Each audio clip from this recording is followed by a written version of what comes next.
को रोजगार मिले, हर खेत को पानी मिले, हर बेटी की सुरक्षा की पुख्ता व्यवस्था हो, सर्वत्र खुशहाली का माहौल हो। इस संकल्प के साथ जब सरकारें आगे बढ़ती है तो परिणाम आते हैं, और यह कार्य केवल और केवल भारतीय जनता पार्टी कर सकती है। भाइयों बहनों, पिछले 20 वर्ष में मैं इस बात को कह सकता हूं कि कभी उत्तर प्रदेश, बिहार, मध्य प्रदेश, राजस्थान, इन राज्यों को मिलाकर के जो शब्द निकलता था वह शब्द होता था बीमारू राज्य का। बीमारू, बीमारू। ये राज्य बीमार थे। नेशनल डेवलपमेंट के जो इंडेक्स थे उससे बहुत पीछे थे, इकोनॉमिक ग्रोथ बहुत पीछे थी, बहुत पीछे छूट गए थे। ये सब राज्य पीछे थे। पिछले 20 वर्ष में मध्य प्रदेश ने एग्रीकल्चर के क्षेत्र में अद्भुत काम किया। अपने डेवलपमेंट की रफ्तार को डबल डिजिट में पहुंचा करके देश के सामने एक उदाहरण प्रस्तुत किया। और भाइयों बहनों, ये शिवराज सिंह चौहान जी के नेतृत्व में हुआ। सचमुच एक अभिनंदनीय कार्य इसके सामने आगे बढ़ा। मध्य प्रदेश बीमारू राज्य की श्रेणी से उभरा। आज मैं कह सकता हूं कि मध्य प्रदेश भी और उत्तर प्रदेश भी बीमारू राज्य नहीं, लेकिन बिहार और राजस्थान अभी बीमारू बना हुआ है। जहां कांग्रेस होगी वहां बीमारी जरूर होगी। और भाइयों बहनों, इस बीमारी को समाप्त करने का ही पर्व होता है चुनाव। और इसीलिए मैं आज आपके पास आया हूं आपसे कहने के लिए, भाइयों बहनों, बीजेपी समस्या का समाधान है, कांग्रेस समस्या को लाने वाली पार्टी है। हमें समाधान चाहिए या समस्या चाहिए? समाधान है ना, तो बीजेपी के समर्थन में, कमल चुनाव चिन्ह के समर्थन में हम सबको खड़ा होना है। और 17 नवंबर को जो चुनाव हो रहे हैं, भारतीय जनता पार्टी ने जुझारू प्रत्याशी आशीष शर्मा जी को आपको बिना प्रत्याशी बनाकर के आपके बीच में उतारा है। यानी खातेगांव से आशीष शर्मा जी हैं और बांगली से श्री मुरली भौरा जी ने भारतीय जनता पार्टी के प्रत्याशी के रूप में दोनों जुझारू प्रत्याशी आपके बीच में हैं। मेरी आप सबसे अपील होगी, 17 नवंबर को होने वाले चुनाव में कमल चुनाव चिन्ह को ध्यान में रख करके केवल एक ही संकल्प होना है कि हमें डबल इंजन की सरकार फिर से बनानी है और अपने विकास को आने वाली पीढ़ी के भविष्य को खुशहाली के साथ जोड़ना है। सभी सहमत हैं? सभी लोग सहमत हैं?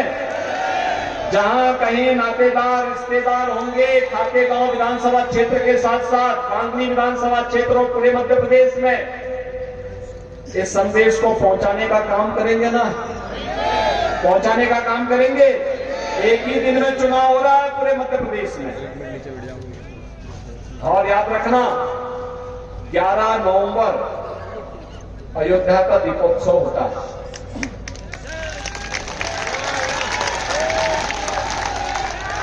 उस दिन हम लोग संकल्प लेते हैं कि हर बुराई को त्यागेंगे और अच्छे के लिए कार्य करके खुशहाली को अपने द्वार तक, अपने घर तक, अपने गांव और अपने क्षेत्र तक लेके आएंगे। दीपावली का भी संकल्प हमारा होना चाहिए कि अपने प्रदेश की समृद्धि के लिए, अपने क्षेत्र की समृद्धि के लिए एक अच्छी सरकार हम लेकर के आएंगे।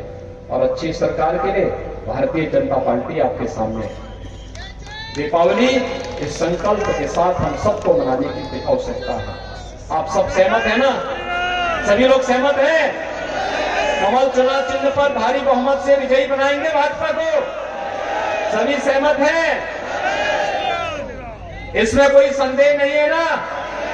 तो फिर मेरे साथ बोलेंगे, भारत माता की, भारत माता की, भारत माता की जय श्री राम, जय जय श्री राम।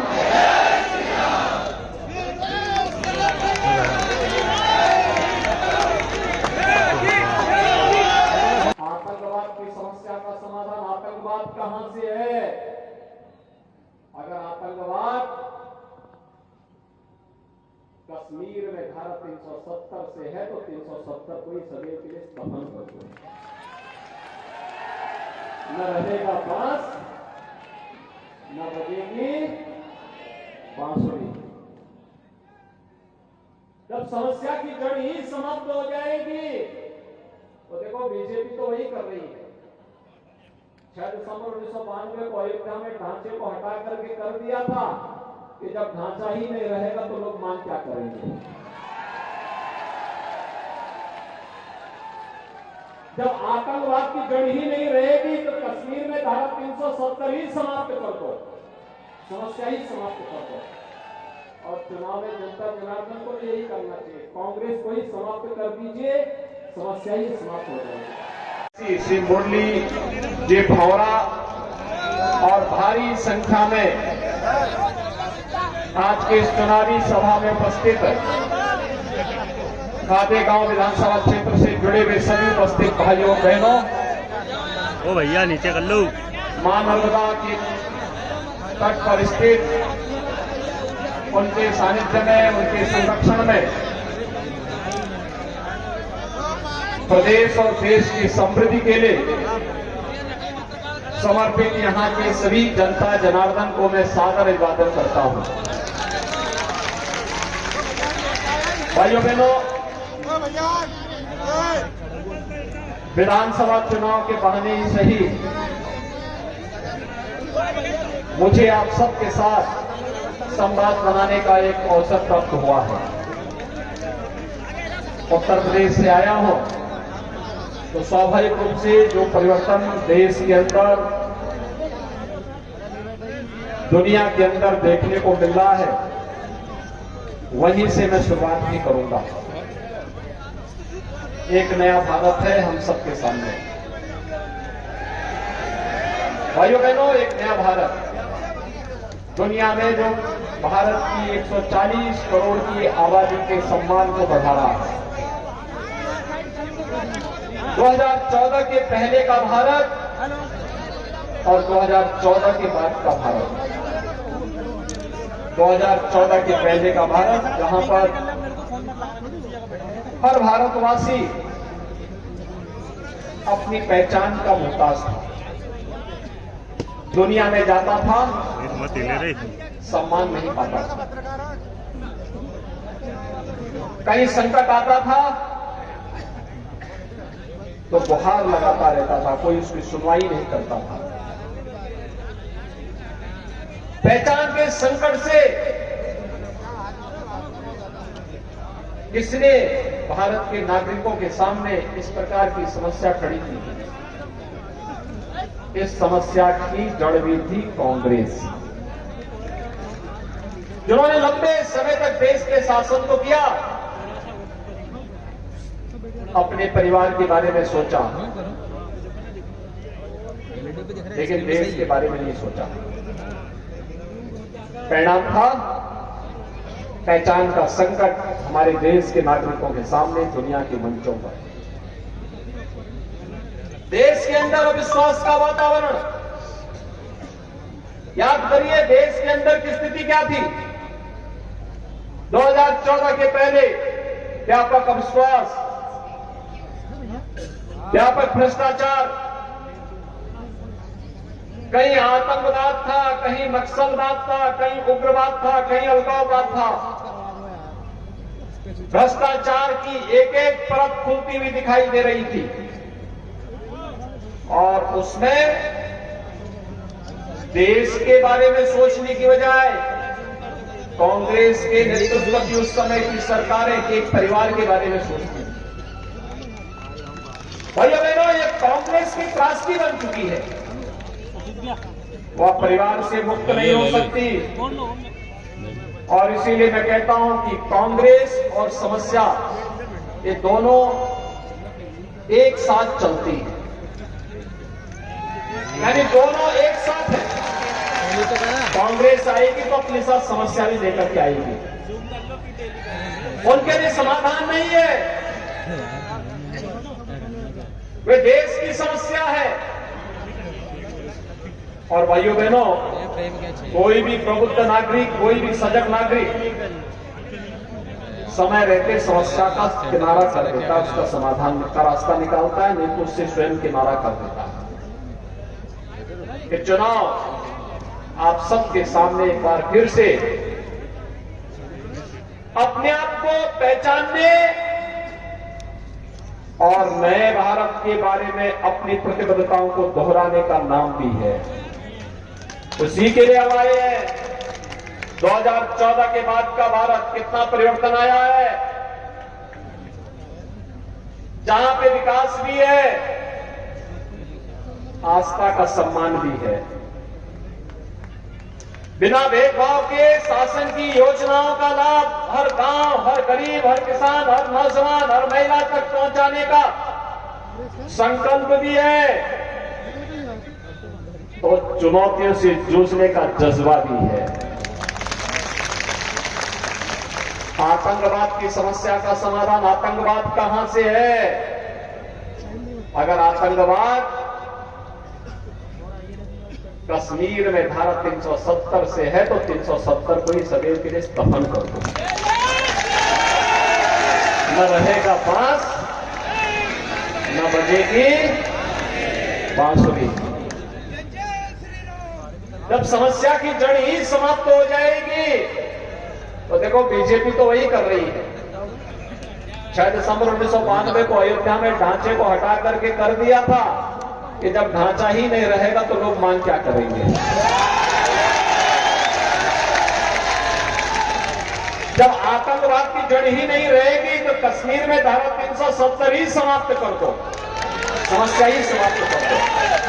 और चुनाव में जनता जनार्दन को यही करना चाहिए, कांग्रेस को ही समाप्त कर दीजिए, समस्या ही समाप्त हो जाएगी। भाइयों बहनों, आप याद करिए, अगर कांग्रेस साथी 1947 में सोमनाथ मंदिर की तर्ज पर अयोध्या में राम मंदिर के निर्माण का मार्ग भी प्रशस्त हो जाता है। लोक पुरुष सरदार वल्लभ भाई पटेल ने जब अगुवाई की तो कांग्रेस के उस समय के नेतृत्व ने विरोध किया। अयोध्या में राम मंदिर का कांग्रेस विरोध करती रही। जब आंदोलन खड़ा हो गया, आईआईटी और आईआईएम की एक नई श्रृंखला खड़ी कर सकते थे। आधुनिक इंफ्रास्ट्रक्चर, अच्छे हाईवे, रेलवे, एक्सप्रेस हाईवे, सिंचाई की आधुनिकतम सुविधाएं वे भी दे सकते थे, लेकिन विकास उनके एजेंडे में नहीं था। कांग्रेस तो कहती थी कि देश के यानी विभाजन के बावजूद भी कहती थी कि देश के संसाधनों पर पहला अधिकार मुसलमानों का है।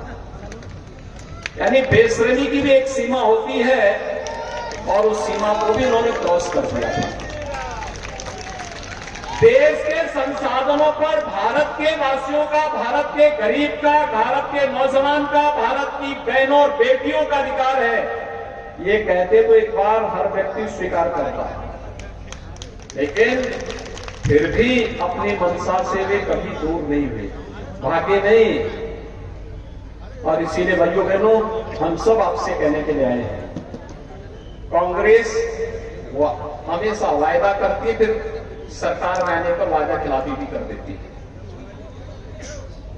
क्योंकि आदतें जल्दी जाती नहीं है। और जब बुरी आदतें उनकी जाएंगी नहीं तो उनको फिर चुनना ही क्यों है। तो यही तो कहने के लिए हम लोग आए हैं। आपने एक जुझारू विधायक इस खातेगांव विधानसभा क्षेत्र में दिया, तो विकास की योजनाओं को लेकर के जनता के साथ उनका जो कनेक्शन है, कनेक्टिविटी है, यह अद्भुत है।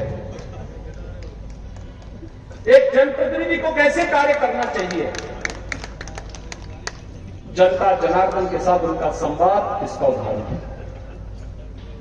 और आज इसीलिए हम लोग फिर से आए हैं कि विकास तभी होगा जब डबल इंजन की सरकार होती है। डबल इंजन की सरकार के बहुत लाभ है। आज आप उत्तर प्रदेश के बारे में पढ़ते होंगे ना, आज उत्तर प्रदेश में दंगे नहीं होते,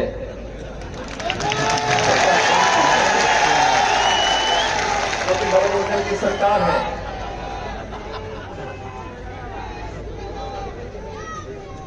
यूपी में कभी हर दूसरे दिन दंगे होते थे, बड़े बड़े दंगे होते थे, कई कई महीनों तक कर्फ्यू रहता था।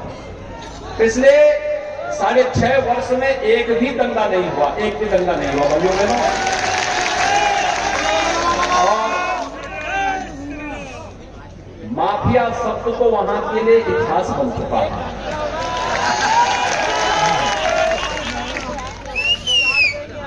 ये डबल इंजन सरकार की ताकत है। नहीं तो वहां पे पशु माफिया था, भू माफिया था, शराब माफिया था, जंगल माफिया था, पेशेवर माफिया थे। और वे माफिया छाती चौड़ी करके चलते थे सड़कों पर, उनका काफिला चलता था, लोग सहम जाते थे। पैरेलल सरकारें चलती थी। 6.5 वर्ष में एक भी माफिया आज के दिन पर ये नहीं कह सकता कि मैं माफिया हूं, चलेगा। और इसलिए भाइयों बहनों, डबल इंजन की सरकार